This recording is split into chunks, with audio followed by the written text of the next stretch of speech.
இப்போ ஒரு மாணவனுக்கோ, மாணவிக்கோ வீட்ல பருவமடைந்து வீட்டு பெண் பிள்ளைகளுக்கோ, ஆண் பிள்ளைகளுக்கோ வரன் பார்க்கணும் அப்படின்னு நீங்க முடிவெடுக்கிறீங்க. முடிவெடுத்ததுக்கு அப்புறம் என்ன பண்றீங்க? இன்னைக்கு மக்கள் அதீத வளர்ச்சி அடைந்து நவீன பாதைகளிலே எவ்வளவோ தூரம் சென்று விட்டார்கள்.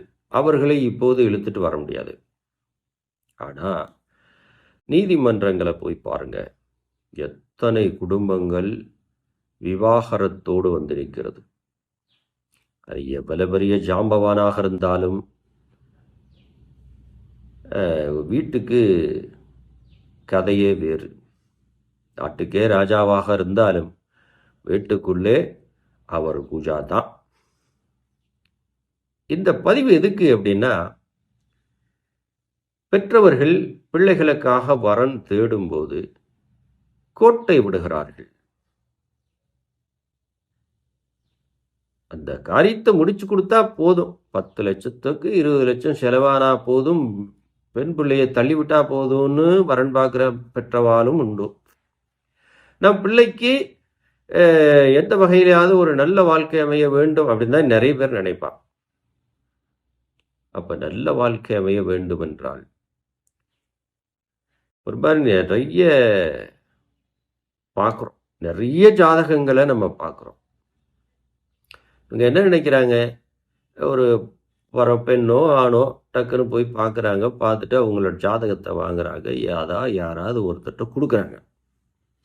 ஐயா இதை பொருத்தம் பார்த்து கொடுங்க அப்படின்னு. அந்த பெண்ணின் அந்த ஆணின் வாழ்க்கையை தீர்மானிப்பது யார்? யோசிக்கணும்ல. இங்கே யோசிச்சா சரியான வரன் அமைந்துவிடும்.